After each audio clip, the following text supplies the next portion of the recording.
बाबा साहब भीमराव अंबेडकर से जुड़ी जानकारियां सोशल मीडिया पर काफी ज्यादा कम है। आप लोगों के कमेंट आ रहे थे कि हम इनके बारे में और से और बताएं। तो आज के इस वीडियो में हम सबसे पहले तो आपको बताएंगे उन 3000 दलितों के बारे में जो अरबपति हो चुके हैं। जी हाँ, 3000 दलित एक एक करके नहीं बल्कि सभी को कैसे हुए, क्यों हुए और आगे कितने हो सकते हैं, ये आपको हम आज बताने वाले हैं। फिर हम आपको बताएंगे अमेरिका की उन 1 लाख कारों के बारे में जिन पर जय भीम लिखा हुआ है, और बताएंगे आपको कि दुनिया का वह सबसे अमीर चमार कौन है, उसकी कंपनी का क्या नाम है, जो कि इस समय दुनिया में काफी ज्यादा प्रचलित है। इस एक वीडियो में आपको बहुत सी जानकारी मिलने वाली है। तो अगर इस वीडियो को अंत तक नहीं देखना है तो इस वीडियो को छोड़कर अभी ही आप जा सकते हैं। तो चलिए शुरू करते हैं आज का वीडियो। देख रहे हो आप द क्रांतिकारी। वीडियो को लाइक करें और चैनल को सब्सक्राइब जरूर करें।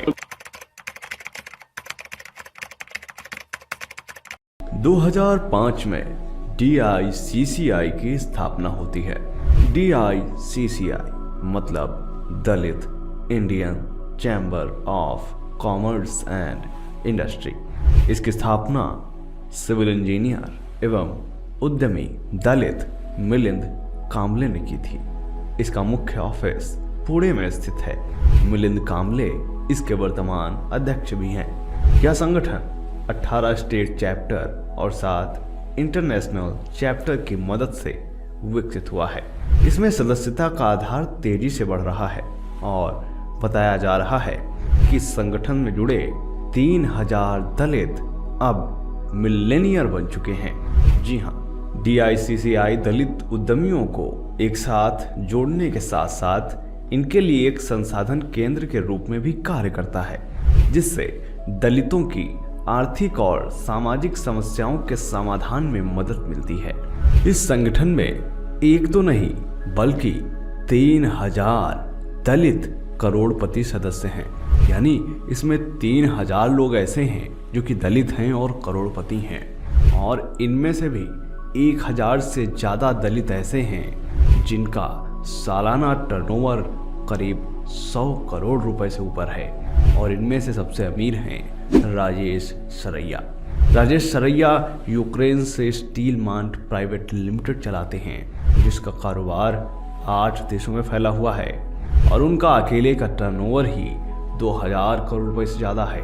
और वे पहले दलित अरबपति हैं। लेकिन इस कामयाबी का रास्ता इतना आसान नहीं था, और दलित बिजनेसमैन्स के लिए फंड जुटाना और सही सलाह पाना भी बहुत मुश्किल रहा है। डिक्की के चेयरमैन मिलिंद कामले ये बात कहते हैं कि दलित अब दया के नहीं ईर्ष्या के पात्र बनना चाहते हैं। कामले पूंजीवाद को एक क्रांतिकारी शक्ति के रूप में मानते हैं, जिसने जाति व्यवस्था को ध्वस्त कर दिया और दलितों को ऊपर आने का मौका दिया। कामले का कहना है कि व्यापार पर ऐतिहासिक रूप से पारंपरिक पेशे वाली उन्हीं जातियों का कब्जा रहा है जिन्होंने किसी और को अपने साथ होड़ में नहीं उतरने दिया।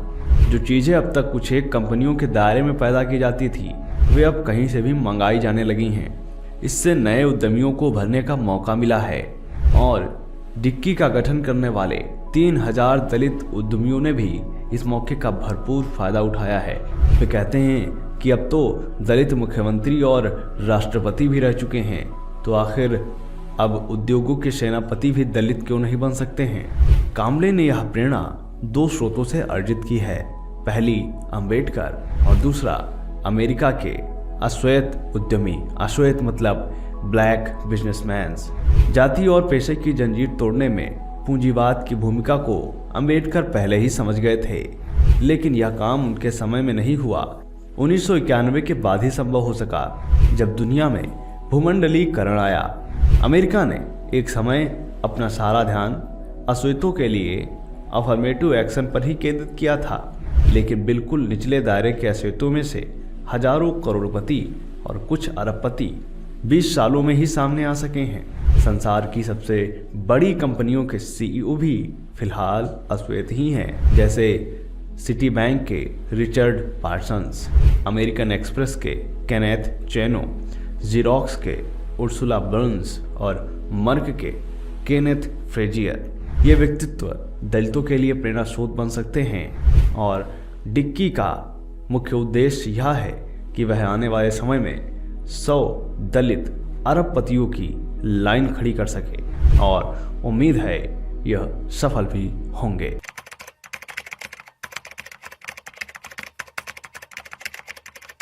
इस BMW कार को देखिए जिसकी गाड़ी का नंबर ही जय भीम है और यह पेंसिल्वेनिया अमेरिका की गाड़ी है और इस BMW पर संत रविदास की तस्वीर छपी हुई है। अब इस वीडियो को देखिए जो कि आया है ओंटारियो कनाडा से, जहां पर इस गाड़ी के आगे भी जय भीम लिखा हुआ है और यह चमार जाति के एक शख्स की गाड़ी है जो कि कनाडा में रहता है और बिजनेसमैन है। अब एक और तस्वीर देखिए, ये भी कनाडा की है जहां मर्सिडीज का नंबर जय भीम है और जो युवक यहाँ पर खड़े हुए हैं यह इनकी गाड़ी है जिसे नरिंदर खेर ऑन करते हैं। इसके अलावा इस ट्रक को देखिए, इस भारी भरकम ट्रक के आगे रविदासिया समुदाय का प्रतीक चिन्ह लिखा हुआ है जिसे निशान साहिब कहा जाता है। यह वीडियो इटली का है।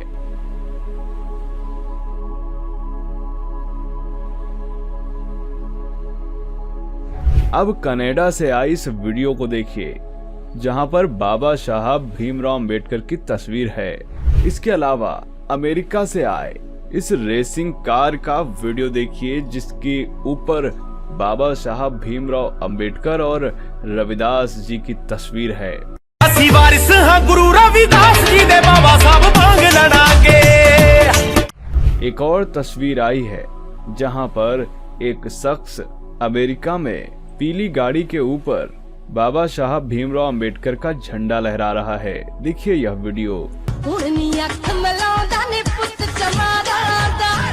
और तो और चमार जाति के इस शख्स ने अमेरिका में अपनी गाड़ी के आगे चमार लिखवा लिया है और दूसरी गाड़ी जिसके आगे रविदासिया लिखा हुआ है और यह दोनों रजिस्टर्ड नेम कैलिफोर्निया अमेरिका के हैं। देखिए यह वीडियो।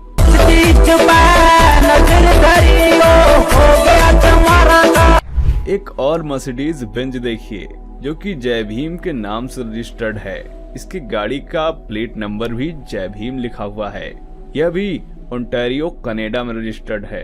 इटली से आया एक और यह वीडियो देखिए जहां पर एक गाड़ी के पीछे जय भीम का झंडा लगा हुआ है जिस पर चक्र बना हुआ है और यहाँ पर भारी समाज में रविदासिया चमार समुदाय के लोग जयंती मना रहे हैं बाबा साहब रविदास जी की।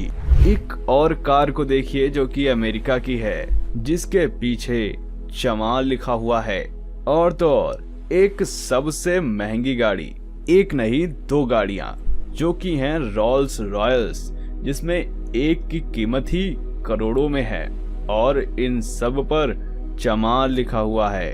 चमार 1, चमार 2 इस तरह से इन गाड़ियों पर लिखा हुआ है। इसके साथ एक और गाड़ी है जिस पर चमार लिखा हुआ है और यह अमेरिका की है। एक और गाड़ी पर जहां पर एक व्यक्ति केक काटता हुआ दिख रहा है, इसकी गाड़ी का नंबर प्लेट जय भीम है और यह भी कनाडा में है। उठ खड़े हो सो मेरी है 12 बजे करूं विश थोनू। इसके अलावा एक और गाड़ी जो कि वोल्क्सवैगन है, ये भी कनाडा में है और इसके गाड़ी के पीछे जय भीम लिखा हुआ है नंबर प्लेट पर। एक और मर्सिडीज बेंज देखिए जो कि न्यूयॉर्क की है और इसके गाड़ी के आगे भी जय भीम लिखा हुआ है। ये वीडियो देखिए जो कि आया है इटली से और यहाँ पर श्री गुरु रविदास टेम्पल इटली की तस्वीरें हैं जहाँ पर जय भीम लिखा हुआ है और बाबा साहब भीमराव अंबेडकर की तस्वीर भी है और काफी संख्या में चमार समुदाय के लोग यहाँ पर हैं।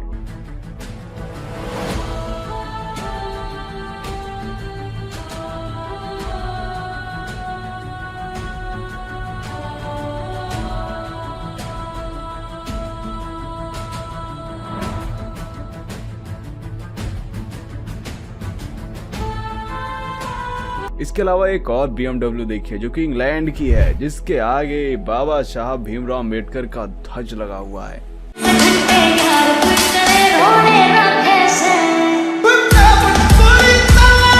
और तो और एक वीडियो देखिए जो कि पेंसिल्वेनिया अमेरिका से ही है, जहां पर एक भारी भरकम ट्रक के आगे संत रविदास जी की तस्वीर है। जहाज लंदन अमेरिका विच लैंड हो गए और पक्के वसनीक इंग्लैंड हो गए। एक और वीडियो देखिए जो कि इटली का आया है। गाड़ी के पीछे आप देख पा रहे होंगे, इस पर जय भीम लिखा हुआ है, चक्र बना हुआ है पूरी तरह से। यह भी चमार समुदाय की गाड़ी है और आगे इसके संत रविदास की तस्वीर लगी हुई है। यह वीडियो जो आप देख रहे हैं न्यूजीलैंड का है और यहाँ पर श्री रविदास का टेम्पल है जो कि इतना बढ़िया लग रहा है देखने में। और इसके अंदर एक अंबेडकर भवन भी है जहाँ पर बाबा साहब भीमराव अंबेडकर की तस्वीरें हैं। भारी संख्या में लोग यहाँ पर देखने को मिलते हैं। ये वीडियो देखिए जहाँ पर बाबा साहिब तेरी सोच ते पहरा देंगे ठोक के, लोग कह रहे हैं और नाच रहे हैं। ये वीडियो इटली का है।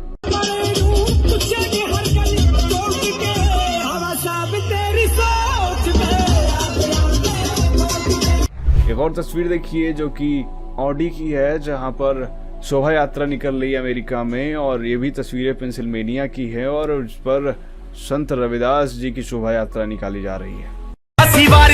गुरु रविदास जी दे बाबा साहब मांग लड़ांगे।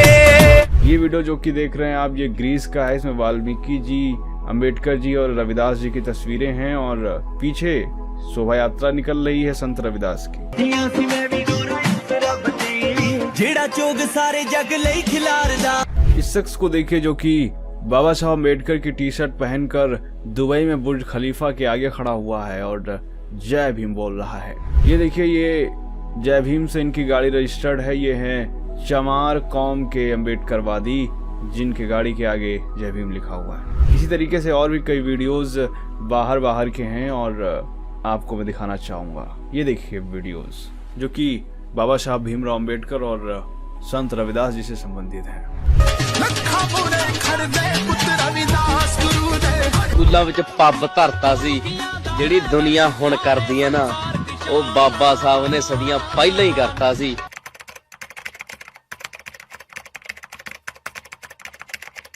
भारत में चमड़ा बनाने वाले चमार हैं तो भारत की सीमा के बाहर यानी चीन, रूस, जापान, अमेरिका और यूरोप के चर्मकार चमार क्यों नहीं हो सकते? चमार, धोबी, लोहार या सुनार जाति नहीं है, हुनर और व्यवसाय है, ये हम भी जानते हैं। लेकिन आखिर सवाल यहाँ पर यह भी उठता है कि आखिर किन लोगों ने इन मेहनत कश रोजगार को जाति बनाकर जन्मजात कर दिया। अमेरिका के भूतपूर्व राष्ट्रपति अब्राहम लिंकन के पिता मोची थे, उच्च कोटि के जूते चप्पल बनाते थे।